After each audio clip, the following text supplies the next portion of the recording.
تو پاکستانی فوج کے جوانوں، ہمیں تم پر فخر ہے، تم پہ ناز ہے، تم ہمارے ہیرو ہو۔ جن لوگوں نے ہمارے لیے اپنی جانیں پر قربان کی، شہادتیں دی، وہ ہمارے ہیروز ہیں۔ ہمیں ہمیشہ ان کو سلام پیش کرنا چاہیے، یاد رکھنا چاہیے۔ جو غازی ہیں وہ ہمارے ہیرو ہیں۔ تو ہمیں اپنی فوج پر بھروسہ، اعتبار اور محبت ہونی چاہیے، اور ہمیں ان کی قدر کرنی چاہیے۔ اللہ کا لاکھ لاکھ شکر ہے کہ ہمارے پاس ایسی زندہ دل فوج ہے، ایسی دفاعی صلاحیت ہے کہ دشمن، بڑے سے بڑا دشمن بھی ہماری طرف میلی آنکھ سے نہیں دیکھ سکتا۔ 100 بار سوچے گا کہ اس سے اگر ہم نے لڑائی کی تو انجام کیا ہوگا۔ لیکن ابھی آپ نے دیکھ لیا قطر کا حال، کہ وہاں پہ دولت کے انبار لگے ہوئے ہیں، دنیا کی ہر شے ان کے پاس موجود ہے، لیکن ایسی دولت کا کیا کرنا ہے؟ سمندر میں ڈالنا ہے، دریا میں ڈالنا ہے، کیا کرنا ہے؟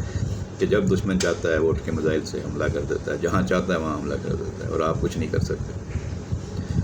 تو اللہ تعالیٰ بچائے، مسلمانوں کو متحد کرے، اور ہمیں ایسی دفاعی صلاحیت سارے اسلامی ملکوں میں دلائے جیسے ہمارے پاس ہے، اور ہمارے بھی لوگوں کو ہدایت دے جو لوگ ان چیزوں کے اوپر تنقید کرتے ہیں اور خواہ جو ہے ان چیزوں کے اوپر اعتراض اٹھاتے ہیں، تو اب انہیں قطر پر اسرائیل کے حملے سے آنکھیں کھول لینی چاہیے۔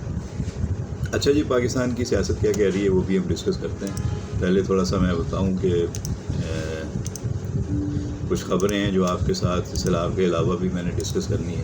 ایک تو یہ ہے کہ ایک بڑا جھگڑا چل رہا ہے، روبی انم لاہوری تھیٹر انڈسٹری کے منفی اثرات کے حوالے سے باتیں کر رہی ہیں، جس کے بارے میں اسما عباس تنقید کر رہی ہیں۔ اسما عباس کا کہنا ہے کہ روبی انم نے جو کچھ کیا وہ صرف سستی شہرت کے لیے کیا۔ تو روبی انم جو ہیں وہ ایک مشہور تھیٹر اداکارہ ہیں، انہوں نے کیا کہا ہے؟ انہوں نے دراصل اسما عباس اور بشرا انصاری اور کچھ اداکاروں پہ تنقید کی ہے۔ احمد علی بٹ کے پوڈ کاسٹ میں انہوں نے شرکت کی تھی، اور وہاں پہ اپنے کیریئر اور نجی زندگی سمیت مختلف امور پہ بات چیت کی تھی۔ تو یہ جو ہے اسما عباس نے اب احمد علی بٹ کے پروگرام میں شرکت کر کے روبی انم کی جانب سے ان پر کی جانے والی تنقید کا جواب دیا ہے، اور ایک نئی بحث چھوڑ دی۔ اچھا، کئی لوگوں کو تو پتہ نہیں تھا کہ روبی انم نے کیا کہا ہے۔ یہ اسما عباس نے خود ہی وہ ساری باتیں دہرا کے کہ اس نے یہ کہا اور سستی شہرت کے لیے کہا، تو اب لوگوں کو پتہ چلا کہ اچھا جی روبی انم نے کچھ کہا ہے، تو اس کو دیکھیں کہ کیا کہا ہے۔ گزشتہ ماہ تھیٹر اداکارہ روبی انم نے ویلاگنگ کرنے پر بشرا انصاری اور اسما عباس کو تنقید کا نشانہ بنایا تھا، اور کہا تھا کہ اب ان کی عمر ہو چکی ہے، اس لیے انہیں آرام کرنا چاہیے۔ اب یہ بات تھی دراصل جس پہ جو ہے وہ بھڑک اٹھی ہیں اسما عباس، اور ان کا کہنا ہے کہ روبی انم نے جو کیا وہ سستی شہرت حاصل کرنے کے لیے کیا، اور انہوں نے لاہور کی تھیٹر انڈسٹری کے فنکاروں کے منفی تاثرات کو تقویت دی ہے۔ اب یہ ایک کنٹروورسی چل رہی ہے جس پہ لوگ اپنی اپنی رائے کا اظہار کر رہے ہیں۔ دوسری طرف پشاور سے بھی کسی طرح کی خبر ہے، یہ خبر جو ہے آپ نے شاید دیکھی ہو کہ فحاشی پھیلانے کے الزام میں پشاور میں خاتون ٹک ٹاکر کو گرفتار کر لیا گیا ہے۔ الزام یہ ہے کہ سوشل میڈیا پر بیہودہ فحش اور غیر اخلاقی مواد پھیلانے کی وجہ سے ان کو گرفتار کیا گیا ہے۔ ان کا نام علیشہ ہے۔ علیشہ کو پولیس نے گرفتار کر لیا ہے۔ اب یہ علیشہ 007 کہلاتی ہیں، اور ان کو تھانہ گلبہار پولیس کی کارروائی پر مقدمہ درج کر کے گرفتار کر کے مزید تفتیش کی جا رہی ہے۔ تو یہ پچھلے دنوں اس طرح کے کچھ بیانات اور بھی اداکاروں نے دیے تھے کہ پاکستان میں بڑی فحاشی پھیل رہی ہے اور ان کو جو ہے گرفتار کیا جائے۔ ادھر تھانہ کوتوالی پولیس نے کارروائی کرتے ہوئے بے حیائی پھیلانے والے خواجہ سرا سجل خان کو بھی گرفتار کر لیا ہے۔ اس کے علاوہ تھانہ گلبہار کی کارروائی کے دوران سوشل میڈیا پر غیر اخلاقی مواد اپلوڈ کرنے کے الزام میں علیشہ 007 کو گرفتار کیا گیا ہے۔ تو یہ کارروائیاں وہاں پہ ہو رہی ہیں، دیکھیں کیا صورتحال بنتی ہے۔ آج جناب کراچی میں اسکولوں کی چھٹی ہے، بچوں کے لیے خوشخبری ہے کہ بھائی چھٹی کرو، موج کرو، گھر پہ بیٹھو۔ لیکن بیٹا یہ بارش کا موسم ہے، آپ کو کوئی تکلیف نہ ہو، آپ کہیں بارش میں نہ پھنس جائیں، اس لیے چھٹی دی گئی ہے۔ اس کا یہ مطلب نہیں ہے کہ آپ بالکل پکنک منائیں اور گھر میں بیٹھ کے پڑھائی نہ کریں۔ چھٹی منائیں، گھر میں رہیں، اللہ تعالیٰ آپ کو خیر و عافیت سے رکھے، لیکن اپنا ٹائم ضائع نہ کریں۔ جو ٹائم ملے گھر پہ بیٹھ کر آپ پڑھائی کر سکتے ہیں وہ ضرور کریں۔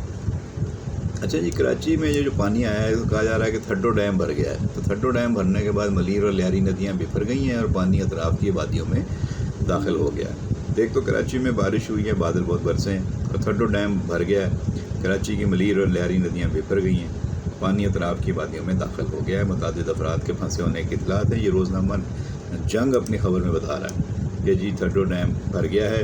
یہ تھڈو ڈیم کہاں ہے؟ یہ سیلابی پانی اسکیم 33 کے رہائشی علاقوں کو متاثر کرتا ہے. پہلے بھی یہ ہوتا رہا ہے ماضی میں اور ابھی بھی یہی ہو رہا ہے. جبکہ ترجمان وزیر اعلیٰ سندھ کے مطابق تھڈو ڈیم میں پانی کی سطح بلند ہونے سے پانی M9 سے ٹکرایا ہے. جمالی پل کے قریب M9 پانی سے بھر گیا. سندھ حکومت نے M9 کی بیچ کی دیوار توڑ کر پانی کو راستہ دینے کا فیصلہ کیا. لیاری ندی میں بھی تویانی FB ایریا، شفیق کالونی، حسن نعمان کالونی، سوراب گوٹ، لیاری بکرا پیڑی کے قریب بھی ندی کا پانی گھروں میں داخل ہوا ہے. کئی فٹ پانی جمع ہونے سے لوگ گھروں میں محصور بھی ہو گئے ہیں اور کچھ جگہوں پہ کشتیوں سے ریسکیو آپریشن شروع کیا گیا ہے. گلشن اقبال کے قریب لیاری ندی میں پھنسے 2 افراد کو بحفاظت نکالا گیا ہے. تو صورتحال تو ہے خطرناک. ادھر مظفر گڑھ میں سید پور میں 8 افراد ڈوب گئے تھے، جن میں سے 2 افراد کو بچا لیا گیا ہے. یہ مظفر گڑھ کا علاقہ ہے سید پور. 8 افراد سیلاب میں ڈوب گئے، 2 افراد بچا لیے گئے، ایک بچے کی لاش نکال لی گئی، جبکہ 5 کی تلاش جاری. کراچی میں کل بھی تیز بارش ہوگی اور بتایا گیا ہے کہ جناب بارش برسانے والا سسٹم اب ڈپریشن کی شدت کے ساتھ سندھ پر اثر انداز ہوگا. یہ سسٹم 8 سے 9 گھنٹے میں کمزور ہو کر کم دباؤ میں تبدیل ہو جائے گا. تو 11 ستمبر کو سسٹم بلوچستان کے ساحل پر پہنچ کر ختم ہونے کا امکان ہے، لیکن بارش برسا کر ہی ختم ہوگا. ظاہر ہے اس سے پہلے تو خود سے تو نہیں چلا جائے گا. اچھا جی، نیپال میں تو آپ کو پتہ چلا ہے کہ بہت ہی خوفناک حالات ہیں وہاں پہ. تو کٹھمنڈو میں احتجاج کرنے والوں پر سیکورٹی فورسز کی فائرنگ بھی ہوئی ہے. 21 افراد ہلاک ہوئے ہیں، 250 سے زائد زخمی ہوئے ہیں. نیپالی نژاد بھارتی اداکارہ منیشا کوئرالا نے مذمتی بیان میں کہا ہے کہ وہ اسے اپنے ملک نیپال کے لیے ایک سیاہ ترین دن قرار دیتی ہیں. یہ سیاہ دن ہے. وہاں پہ کافی سیاسی جو ہے وہ انسرٹنٹی رہی ہے، بحران ہے، اور اس کے بعد وہاں پارلیمنٹ کو اور سابق جو حکمران تھے ان کے گھروں کو بھی سابق وزیر اعظم شیر بہادر پر تشدد بھی کیا گیا ہے، اور مستعفی وزیر اعظم KP شرما اولی کا گھر اور پارلیمنٹ بھی نظر آتش کرنے کی اطلاعات ہیں. تو یہ ہیں اب تک کی صورتحال.